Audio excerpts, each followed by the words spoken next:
Pak Rektor Universitas Indonesia, Profesor Dr. Arief Kunchoro yang saya hormati, Bapak Ibu Profesor, dosen, dan staf pengajar lainnya dari Universitas Indonesia, yang tadi saya mohon maaf tidak sebut satu-satu, dan terutama para mahasiswa baru di UI, di semua penjurusan yang ada di UI yang saya hormati dan cintai.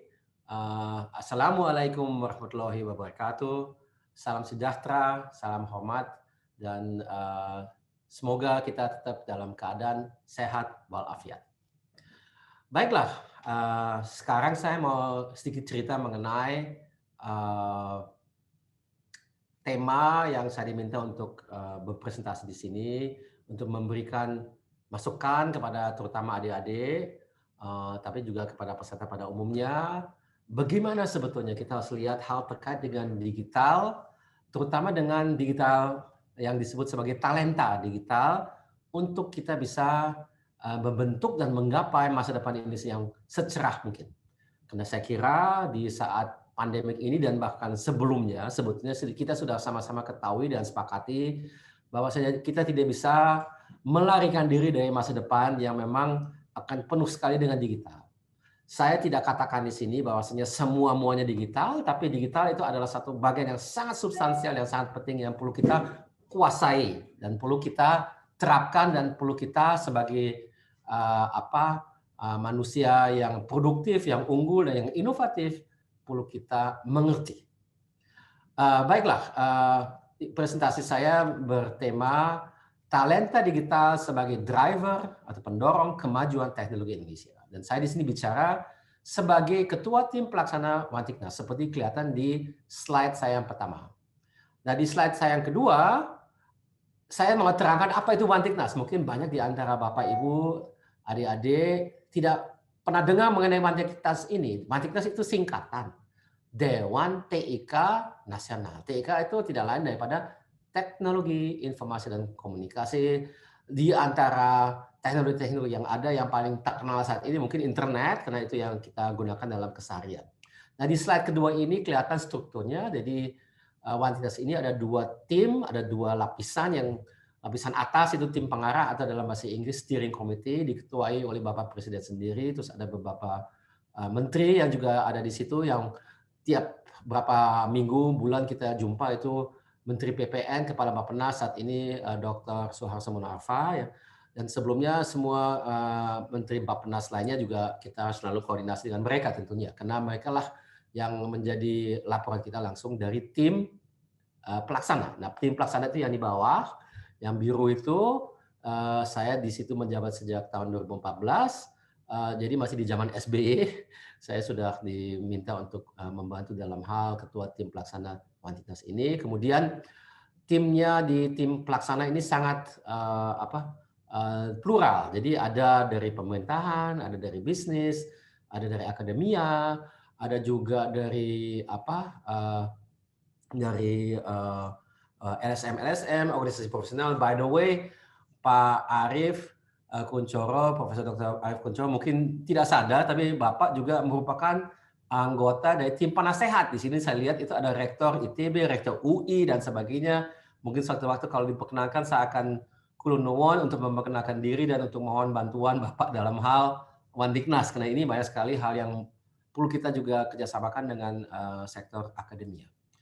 Nah, tugas kami itu kelihatan di halaman ketiga. Jadi ini ada 4 hal yang ditekankan di Kepres 1 tahun 2014 itu.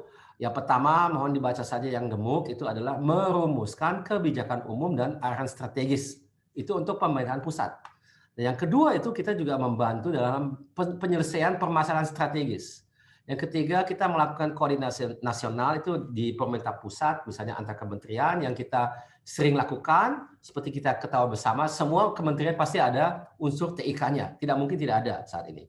Jadi banyak sekali hal yang perlu dikoordinasikan. Memang ada Kementerian Kominfo, namun demikian itu ada hal-hal yang memang lebih mudah dilakukan oleh kami karena kita bukan kementerian. Jadi untuk kita berdiskusi dengan kementerian lainnya itu kadang lebih mudah dengan cara seperti ini. Yang keempat adalah kita kadang itu jarang sekali terjadi diminta untuk memberi persetujuan dalam hal pelaksanaan program-program pengembangan teknologi informasi dan komunikasi. Nah, semenjak tahun lalu kita ada tugas baru yang diberikan oleh kami kepada kami oleh Menteri PPN Ketua Bappenas, yaitu adalah kita membantu juga dalam rangka pengembangan transformasi digital. Ya, itu kurang lebih seperti tema hari ini.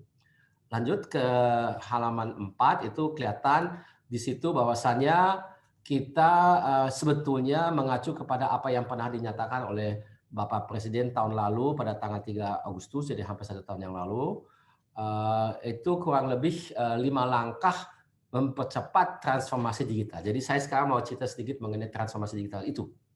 Yang pertama ya transformasi itu memerlukan adanya infrastruktur tentunya dan perlu adanya akses. Nah, akses ini memang perlu ada signal, tapi bukan itu saja. Akses itu juga perlu ada keterjangkauan daripada koneksi internet dan itu memang kelihatan sekali di pandemi saat ini. Banyak sekali rumah tangga, individu Indonesia punya tantangan dalam hal ini. Jadi ada banyak subsidi-subsidi pemerintah khususnya terkait dengan belajar atau dengan dunia belajar ini. Kalau kena banyak sekolah memang dia hanya mengajarkan secara online dan oleh karena itu pulsa itu atau koneksi itu memang mahal dan mungkin lebih daripada anggaran rumah tangga masing-masing. Oleh karena itu ada kemudahan bahkan ada subsidi langsung dari pemerintah dalam hal ini. Yang kedua itu adalah kita perlu ada roadmap. Roadmap itu rencana jangka panjang untuk bagaimana kita melakukan strategi atau transformasi digital di beberapa sektor, baik di pemerintahan, layanan publik dan sebagainya. Yang ketiga, kita memang harus juga mempercepat integrasi daripada pusat data nasional. Nah, pusat data nasional atau data center, saya bicara nasional di sini. Jadi untuk pemerintahan pusat saat ini situasi dan kondisinya adalah bahwasanya hampir semua kementerian atau lembaga pemerintahan non kementerian dia punya data center sendiri. Dan yang terjadi di sini adalah adanya tumpang tindih daripada data itu sendiri karena seringkali datanya diupdate dengan cara yang berbeda atau juga waktu dan tanggalnya berbeda, kemudian juga definisi daripada data itu sendiri juga beda atau kualitasnya juga berbeda sehingga kalau kita mencari data tertentu dan itu tidak dikelola secara sentral, secara tidak ada pusat yang menjadi bertanggung jawab mengenai data itu, maka itu akan menjadi kesulitan bagi pengguna data tersebut. Jadi kita juga sama-sama tahu bahwasanya data ini adalah paradigma baru untuk masa depan daripada ekonomi bahkan dunia ini. Jadi kita di dahulu kala di ekonomi lalu itu menyatakan bahwasanya atau melihat sebetulnya bahwasanya perusahaan-perusahaan yang besar sekali itu katakan dari 10 perusahaan terbesar di dunia itu 5 diantaranya itu dari perusahaan energi, biasanya perusahaan minyak dan gas seperti Shell atau BP atau Exxon Mobil dan sebagainya itu semuanya perusahaan raksasa. Kalau kita lihat di tahun 2021 ke atas, 5 dari 10 mungkin lebih dari itu semuanya perusahaan TIK. Jadi seperti Apple, Netflix atau itu semua top di dunia, ada juga dari Cina dan sebagainya ya. Jadi saya tidak mau sebut satu-satu, tapi terjadi perubahan dari segi penilaian aset dari perusahaan yang ada saat ini dibandingkan dengan perusahaan di masa lampau. Masa lampau itu masih aset yang fisik ada di dalam tanah, yaitu misalnya minyak dan gasnya. Itu yang paling nomor satu dulu. Sekarang itu data. Data yang dimiliki, yang diolah, yang disimpan, yang yang digunakan untuk metodologi atau produk jasa yang ditawarkan oleh perusahaan TIK itu yang menjadi harta karunnya mereka. Jadi dulu disebut kalau sebutan saat ini adalah data is the new oil. Jadi Bapak, Ibu, teman-teman, adik-adik bisa membayangkan data itu harus kita simpan, bukan saja simpan dengan baik-baik, harus kita kelola dengan sebaik mungkin sehingga data itu bisa digunakan dengan sebaik mungkin. Jadi rencana ke depan di Indonesia itu adalah ada data center, pusat data center nasional, dan ada 4 lokasi yang memang menjadi tempat untuk menyimpan data tersebut. Jadi itu tentu ada di Jakarta, di ibu kota, kemudian di ibu kota baru yang belum tahu namanya, kemudian ada juga di Batam dan di Bitung. Bitung itu dekat Manado. Kenapa di 2 lokasi itu? Karena ada 2 alasan. Pertama, di Batam dan Bitung itu dua-duanya itu dekat dengan gateway atau gerbang internetnya Indonesia secara fisik dengan serat fiber optik itu. Kita di Indonesia sudah ada tulang punggung yang namanya palaparing, itu serat fiber optik, dan itu koneksi keluar Indonesia itu di dua tempat, satu ke Singapura dari Batam, dari Bitung itu dia nyambungnya ke Guam. Guam itu pulau yang dimiliki oleh masih bagian daripada Amerika Serikat, dan itu timurnya dari Filipina. Jadi kita ada atau akan ada kabel serat fiber optik yang menyambungkan Bitung ke Guam.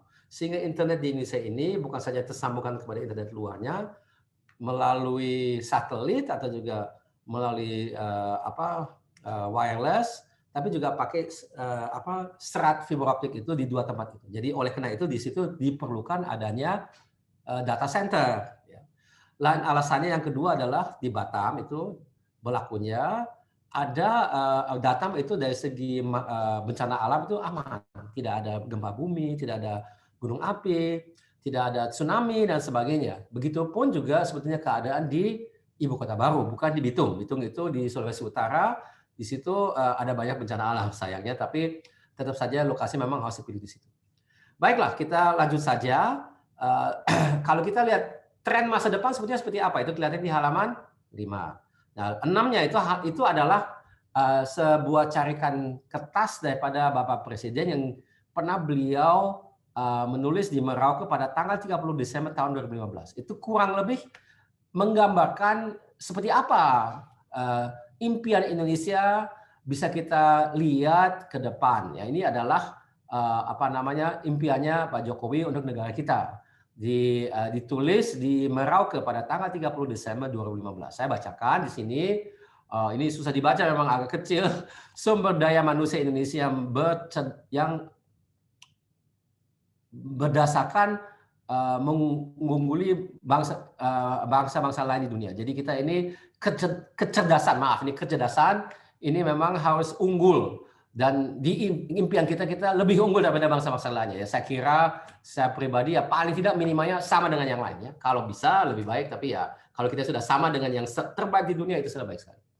Nah, yang kedua kita juga harus tetap berjunjung tinggi kepada pluralitas kita. Jadi pluralisme kita berbudaya, religius, dan juga menjunjung tinggi nilai-nilai etika kita. Yang ketiga, kita menjadi pusat pendidikan, teknologi, dan peradaban dunia. Ya, jadi saya kira itu penting sekali kita sadar bahwasanya teknologi dan pendidikan itu memang sangat berinteraksi satu sama lainnya, dan itu yang membentuk peradaban. Peradaban itu adalah keberhasilan secara fisik. Jadi adanya komputer, adanya pesawat terbang, adanya gedung, itu semuanya adalah manifestasi daripada peradaban kita. Dan itu Indonesia berambisi untuk menjadi salah satu pusat dunia untuk pendidikan dan teknologi. Jadi penting sekali. Pendidikan itu tanpa adanya pendidikan tinggi di universitas-universitas yang kelas dunia seperti UI, kita tidak akan kemana. Itu penting sekali. Keempat, masyarakat dan aparatur pemerintah yang memang harus bebas dari perilaku korupsi. Saya kira itu tidak perlu saya terangkan.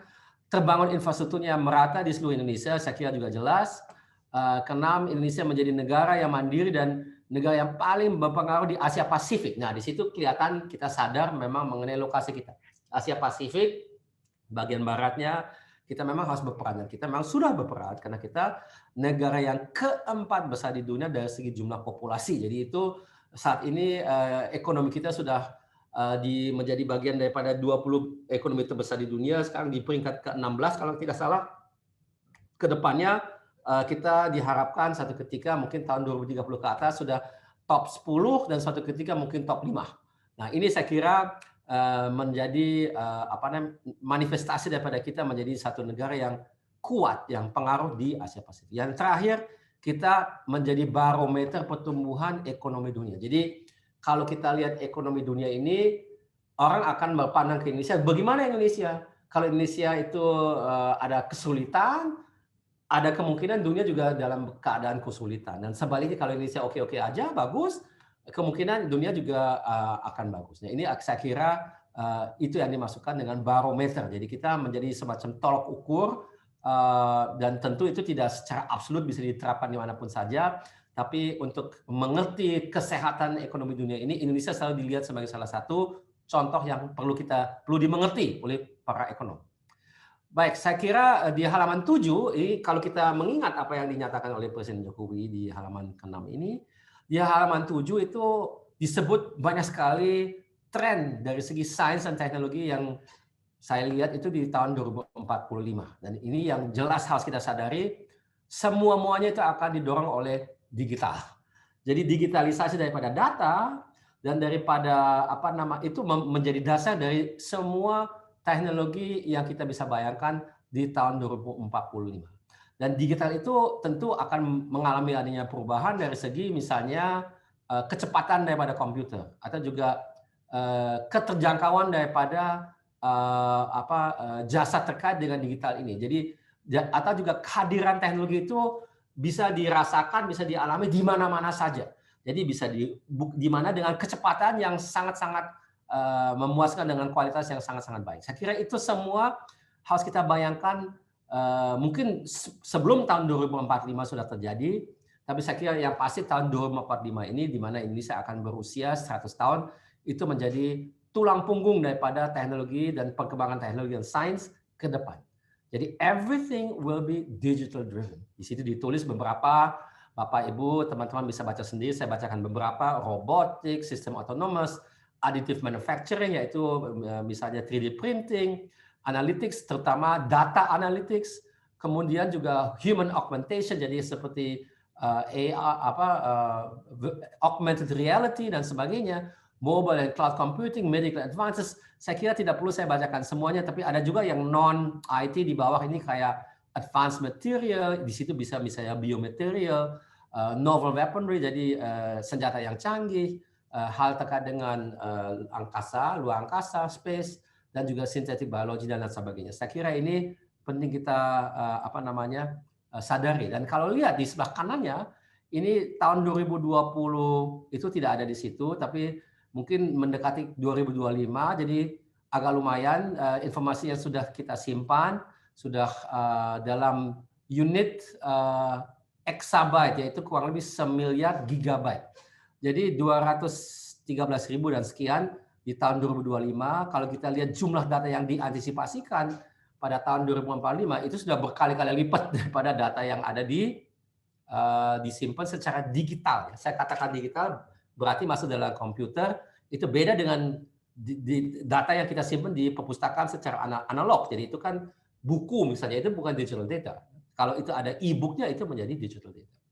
Baiklah, kita lanjut ke halaman ke-8. Dan di sini ada 4 elemen daripada visi Indonesia di tahun 2045. Jadi ini ada, saya bacakan pilarnya, pembangunan manusia dan penguasaan iptek, itu penting sekali. Lihat, adik-adik, ini iptek penting sekali. Jadi kita tidak bisa melarikan diri dari iptek di masa mendatang, sekarang pun juga tidak bisa.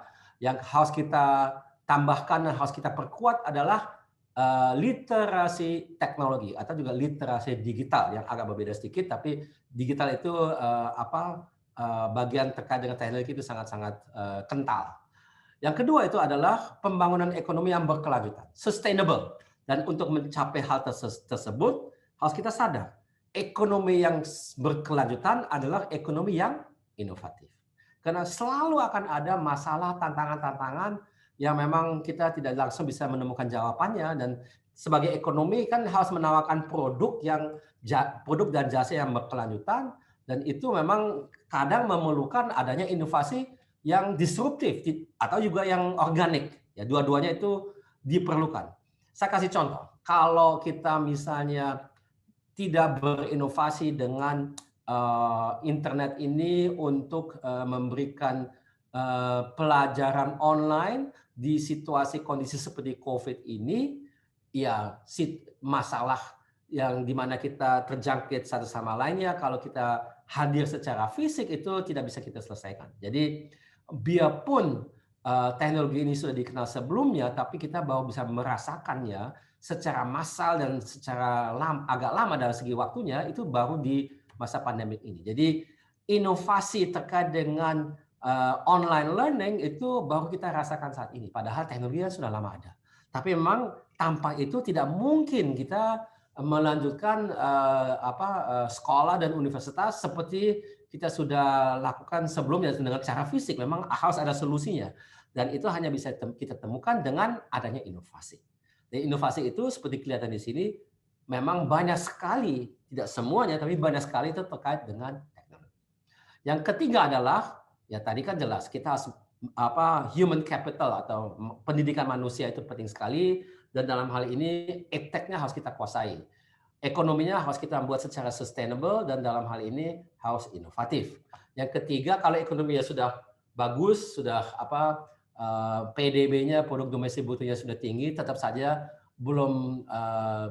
kita belum tuntas dari segi pekerjaan rumahnya, karena itu harus kita sebarkan, harus kita semerata mungkin. Tidak bisa secara total rata semuanya sama, itu tidak mungkin. Karena kita semuanya berbeda-beda dari segi kemampuan dan juga dari segi fokus dan pekerjaan. Namun demikian kesenjangan di antara orang yang berada dan yang tidak begitu berada itu janganlah terlalu besar. Itu yang dimaksudkan dengan pemerataan pembangunan. Yang keempat itu tetap saja kita harus memantapkan ketahanan nasional dan juga tata kelola pemerintahan. Jadi pemerintahan itu memang harus kita lakukan seefisien dan efektif mungkin sehingga rakyat kita bisa diberdayakan semaksimal mungkin. Saya kira itu sebetulnya visi Indonesia 2045, dan dalam hal ini ada beberapa poin-poin lainnya yang mohon maaf saya mungkin tidak uraikan di sini karena akan terlalu lama, tapi Bapak Ibu, teman-teman, adik-adik bisa baca sendiri. Lanjut ke halaman 9. Kalau saya tadi bicara mengenai ekonomi, tentu kita juga ingin membayangkan bagaimana sih sebetulnya tempat kerja masa depan. Nah ini mungkin tidak perlu kita membaca slide ini saja, tapi kita membayangkan saja apa yang kita selama ini sudah alami di tempat kerja kita masing-masing atau juga tempat kuliah. Saat ini memang semuanya atau banyak sekali, hampir semuanya itu online. Satu ketika insya Allah mudah-mudahan bisa kita kembali ke hadir secara fisik. Karena tetap saja human touch itu sebagai manusia kita tetap perlu. Kalau kita hanya saling memandang lewat layar komputer itu kayak ada sesuatu yang kurang dalam hidup. Kita tetap mau berjumpa dengan teman atau juga rekan. Kita tetap mau tukar pendapat, bukan saja melihat orang di layar, tapi juga lihat body language secara utuh. Kita juga emosi dan spontanitas itu tidak begitu terasa di layar komputer. Jadi layar komputer tidak bisa secara sempurna menggantikan fisiknya. Tapi apa yang akan terjadi? Ke depan, sebagian dari pekerjaan memang bisa kita lakukan secara efektif dan efisien secara online. Dan itu tetap akan ada dan akan continue, akan diteruskan di masa mendatang. Dan itu juga kita akan lihat di dunia pendidikan atau juga di dunia kerja pada umumnya. Jadi itu yang dimaksud sebagai the liquid office ini next. Now the playful office. Jadi ini metode-metode yang akan kita gunakan di masa mendatang itu kita memberikan variasi daripada tempat kerja kita dan itu perlu adanya mobilitas. Jadi yang penting kedepannya itu tempat kerja kita dan juga tempat kuliah kita itu menjadi sesuatu yang hibrid.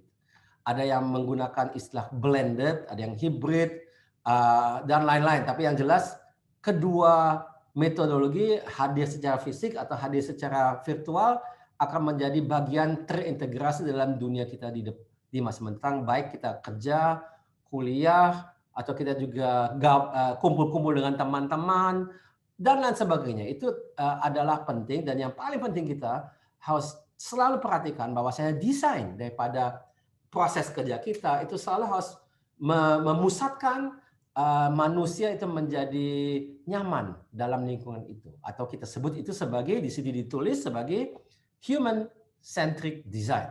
Kalau kita menerapkan pola atau prinsip desain itu, maka kemungkinan apa yang kita desain dari segi workspace atau tempat kerja masa depan itu akan dirasakan nyaman dan oleh manusianya, dan oleh karena itu manusianya bekerja dengan lebih produktif karena dia merasa nyaman dan dia didukung oleh rekan-rekannya, dan dia juga didukung oleh alat-alatnya dan juga oleh suasana kerjanya, dan itu semuanya adalah penting. Dalam hal ini memang IT atau digital menjadi penting. Selain dari itu juga ada hal terkait dengan ekologi. Jadi kita semuanya kalau tidak ada penghijauan itu kita berasa itu kadang-kadang terlalu kering ya, tidak ada semangat. Kita sangat senang kalau melihat ada sesuatu yang hijau. Jadi the green workplace itu adalah satu kenyataan yang saya kira tidak bisa kita pungkiri di masa mendatang. Nah, bagaimana dengan di halaman 10-nya dengan kompetensi? Tadi saya kan sudah mulai bicara mengenai ini ya, mengenai dunia belajar. Jadi ada siswa, tapi tentu juga ada guru atau ada mahasiswa, ada dosen, ada profesor. Jadi kelihatannya perlu adanya kompetensi-kompetensi yang menjadi penting untuk kita bisa gapai masa depan yang terbaik dalam hal ini, dan itu terlihat di halaman 10.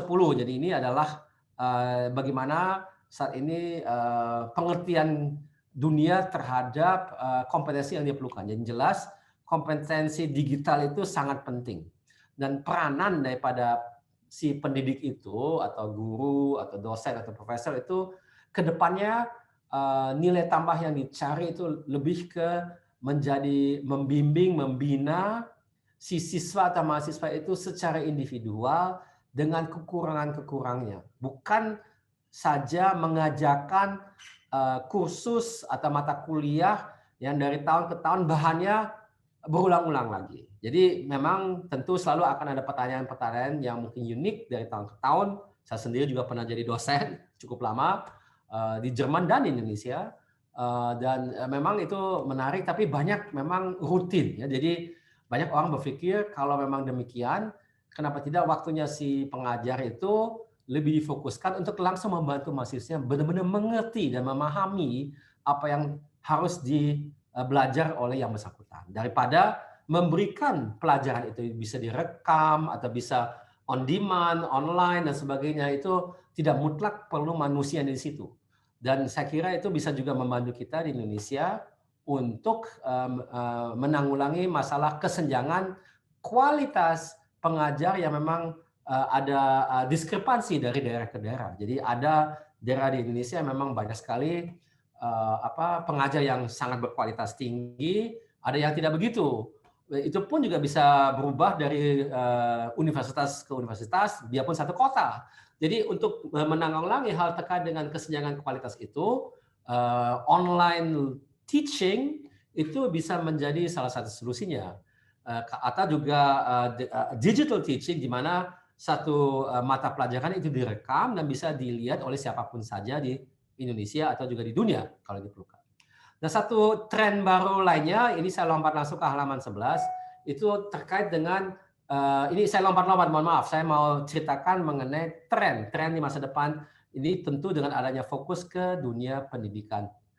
Nah, di sini saya sebut satu kata kunci yang dinamakan STEAM atau singkatan dari Science, Technology, Engineering, Arts, dan Mathematics. Nah, STEAM ini bukan saja fokus di 5 bidang ini, dan mungkin ada banyak di antara adik-adik yang heran, loh kok ada seni rupa di sini. Nah, ini memang unik ya. Kalau kita lihat ya, biasanya manusia ini ya, dia tidak semua, banyak sekali di antara orang yang sangat-sangat pintar, itu dia itu punya dua sisi. Ya misalnya yang paling terkenal salah satunya mungkin Leonardo da Vinci.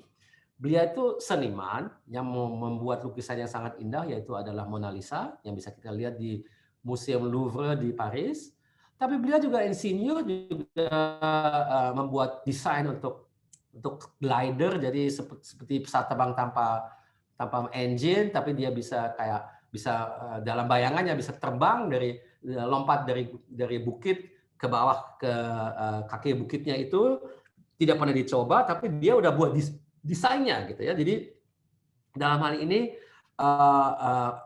seniman yang memang inovatif, seringkali dia juga mempunyai tendensi, dia senang dengan sains yang eksakta. Jadi perbedaan di antara seniman yang kreatif, yang inovatif, yang boleh dikatakan genius, dengan orang yang misalnya matematikus yang juga genius, itu kadang tidak sebesar yang kita bayangkan. Jadi, tapi yang jelas satu, bagian dan kehadiran arts di rangkaian Science, Technology, Engineering, dan Mathematics itu memberikan satu hal yang terkait, ya kurang lebih seperti tadi saya katakan, human-centered design. Tetap kita harus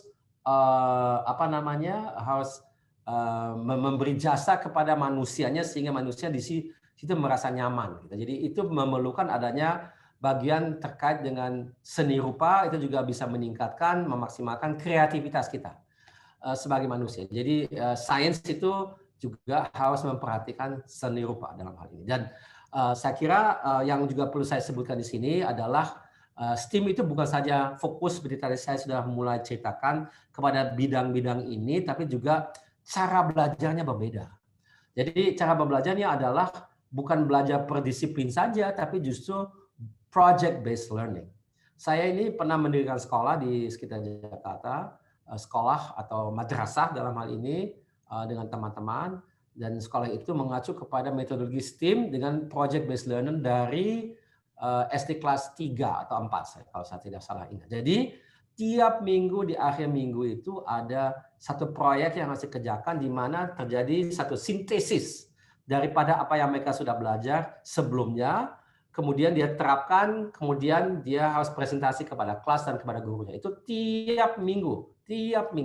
Dan itu bertahun-tahun. Dan itu menjadi jadi teorinya para siswa harus belajar sendiri, dibantu oleh gurunya, diterapkan langsung pada minggu itu juga kepada satu proyek. Dan itu bertahun-tahun seperti itu. Memang saya harus akui tidak semua anak cocok.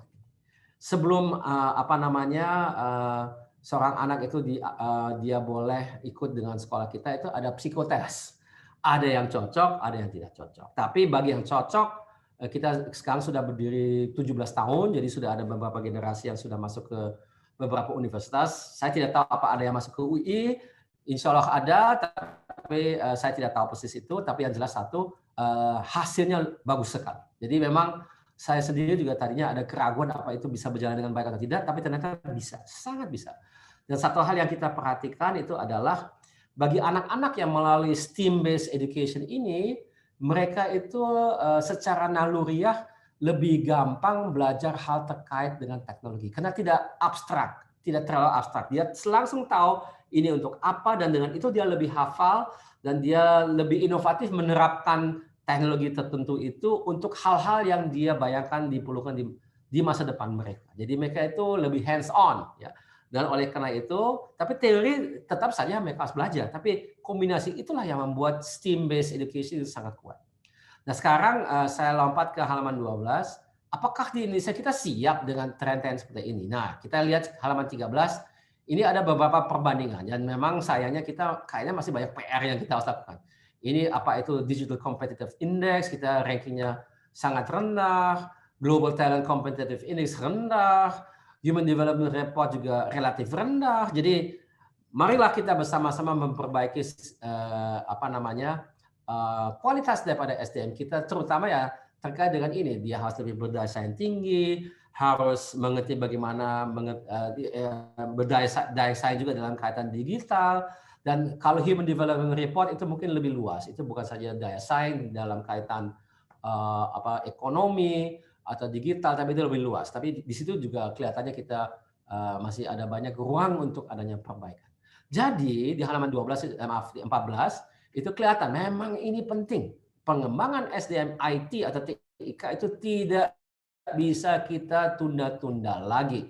Jadi dalam hal ini targetnya itu sudah dinyatakan oleh Pak Jokowi, Presiden kita diperlukan 9 juta talenta digital sampai dengan tahun 2035. Saat ini kalau kita lihat ya, saya ini memang aktif di banyak bidang, di antaranya saya juga pengusaha. Saya juga aktif di startup dan sebagainya. Dan saya lihat dengan mata kepala saya sendiri bahwasanya seringkali kita kekurangan talenta sehingga banyak talenta-talenta yang kita perlukan kita harus impor.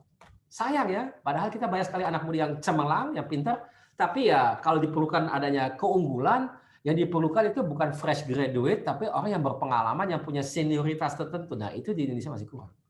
Nah itu yang kita semuanya harus kerja keras, tidak cukup hanya dengan pendidikan akademi yang bagus, itu memang penting sekali sebagai dasar, tapi setelah itu harus dikasih kesempatan untuk bisa menerapkan apa yang telah belajar di universitas. Nah ini ya saya kira yang dimasuk ke talenta digital itu bukan saja luaran dari sekolah-sekolah, universitas, institut teknologi yang unggul di Indonesia, tapi juga diberi peluang untuk mereka bisa berkembang menjadi pekerja profesional di dunia digital. Nah, di sini kita di Wantiknas telah membuat satu analisa di halaman 15. Ini ada SWOT analysis. Jadi peluang dan tantangan talenta digital. Jadi kekuatannya itu memang kalau kita lihat demografinya ya 65% itu di bawah umur 35 mungkin ya. Jadi semuanya boleh dikatakan digital native. Artinya kita secara intuitif, ya saya lihat anak-anak saya semuanya masuk ke situ ya, mereka semuanya di bawah 35. Mereka sudah mengerti secara intuitif bagaimana kita bekerja dengan alat digital ini. Apa itu apa aplikasinya atau handphonenya atau komputernya atau cloud-nya, semuanya mereka secara intuitif mengerti karena dia sudah besar dengan itu. Nah, salah satu kekuatan lainnya kebijakan kita memang sudah ke arah situ dan alokasi dari APBN kita juga khusus dari tahun ke tahun berkembang dengan baik di khusus untuk TIK. Nah, kekurangannya itu adalah seperti ini. Literasi digital memang biarpun banyak penggunanya, tapi literasi yang diperlukan itu masih kurang. Jadi begini ya, saya kadang itu ekstrimnya saya menyarankan semua kita ini harus belajar untuk programming. Mohon maaf, mungkin banyak mengatakan ya saya kan nggak ada hubungan sama programming, saya ini misalnya sastra Jepang atau juga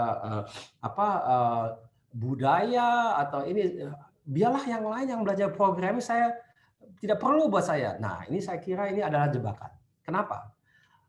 Bayangkan ini secara tradisional, literasi itu didefinisikan untuk kita bisa belajar, baca dengan baik, menulis dengan baik, dan juga bisa berbicara dengan baik. Gitu ya. Kedepannya, kita ini memang harus mempunyai pengertian, tidak perlu menjadi pakar, tapi pengertian yang lebih daripada yang dimiliki saat ini oleh bangsa kita mengenai teknologi atau juga dunia digital pada umumnya. Dan itu memang jadi di situ ditulis literasi kita kurang luas dan kurang dalam. Dan dalam hal ini memang kenapa ini diperlukan ya? Kalau tidak, kita nanti tidak produktif sebagai profesional di pekerjaan kita masing-masing. Untuk produktivitas itu tidak cukup saja kita bisa membaca dan menulis atau kita bisa bicara, kita juga harus menggunakan tools yang tadi saya masukkan itu dan harus mengerti banyak mengenai itu. Dan akan membantu kalau kita mengerti sedikit programming. Kalau kita bisa membaca dan menulis, tidak berarti kita menjadi jurnalis kan, atau kita menjadi penyair. Begitupun jadi kalau kita belajar programming, tidak berarti saya jadi programmer atau saya jadi computer scientist, tapi ada hal-hal yang dasar yang perlu dimengerti. Nah, kalau yang lain itu lebih teknis, kepemimpinan digital di Indonesia masih kurang menurut paham kami di Wantiknas. Kemudian juga belum ada pusat data terintegrasi, kurangnya SDM digital dan sebagainya. Kalau opportunity ya memang atau kesempatan di sini kelihatan di bagian bawah kiri ini ada program-program khusus untuk peningkatan skill digital dan khususnya untuk UMKM ya. Kalau kita membayangkan di Indonesia ini 98% lebih daripada pekerja yang ada yang bekerja itu di UMKM. Dan kontribusi kepada PDB-nya itu kurang lebih kalau saya tidak salah ingat 55% ke atas. Atau kurang lebih 55%. Jadi kelihatannya kalau kita bisa meningkatkan literasi digital untuk khusus UMKM-nya, betapa banyak orang akan mendapatkan manfaatnya, dan itu akan bukan saja membuat PDB kita lebih besar atau memperkecil kesenjangan ekonomi, tapi juga membuat ekonomi kita lebih stabil. Kalau kita ingat, mungkin adik-adik belum lahir sebagian waktu tahun 98 ini, 98 di abad yang lalu itu Indonesia pernah melalui satu krisis finansial dan politik yang besar, dan yang menjadi tulang punggung ekonomi kita yang tidak membuat ekonomi kita biarpun sangat terpuruk, tapi bisa lebih terpuruk lagi kalau tidak ada UMKM. UMKM itu memang selalu stabilisator, dan itu penting sekali. Baiklah, saya langsung ke halaman berikutnya, itu halaman berapa itu ya, 16. Jadi dalam hal ini rencana pembangunan jangka panjang ini memang maksudnya sampai ke tahun 2025 ini persaingan ini yang di masa mendatang ya di antara kita untuk mendapatkan sesuatu di ekonomi kita, tapi juga jadi secara nasional, tapi juga secara internasional. Kita seringkali memang selalu mendapatkan himbauan, dorongan dari pemerintah untuk lebih kuat dalam ekspor. Dan dalam hal ini, kalau kita mempunyai daya saing, memang kita tidak boleh mengabaikan yang namanya iptek. Dan itu memang iptek termasuk teknologi digital, dan hanya dengan itulah kita bisa menjadi bangsa dan dengan mempunyai satu budaya yang inovatif. Dan inovatif itu penting untuk kita bisa memaksimalkan kualitas daripada ekonomi kita.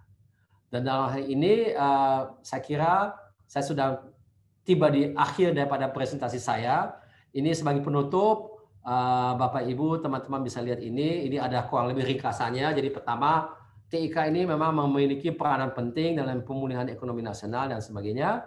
Ada domino effect. Ya kalau kita mampu menutup kesenjangan digital, maka akan ada domino effect yang positif. Karena kita bisa memberikan dorongan atau peluang, kita bisa memberdayakan orang yang tanpa adanya digital itu mungkin dia akan semakin terbelakang. Jadi ini kalau kita tidak mampu itu kesenjangan digital ini bisa menjadi seperti amplifikasi daripada kesenjangan yang sudah ada. Jadi orang yang berkemampuan bukan saja secara ekonomis tapi juga secara digital, dia jauh lebih cepat maju dalam kehidupannya sehingga kesenjangan yang ada, yang sudah ada itu akan lebih besar lagi karena yang tidak menguasai itu dia berdiam di tempat, tidak kemana-mana, dan yang menguasai itu dia jauh lebih pesat dia berkembang. Dan itu harus kita perhatikan karena itu bisa menyebabkan adanya kesenjangan ekonomi yang lebih besar lagi. Nah, dalam hal ini juga kita memang perlu memperkuatkan kapabilitas dan kompetensi digital. Dan dalam hal ini perlu kita perhatikan adopsi daripada kurikulum dan juga metode pembelajaran.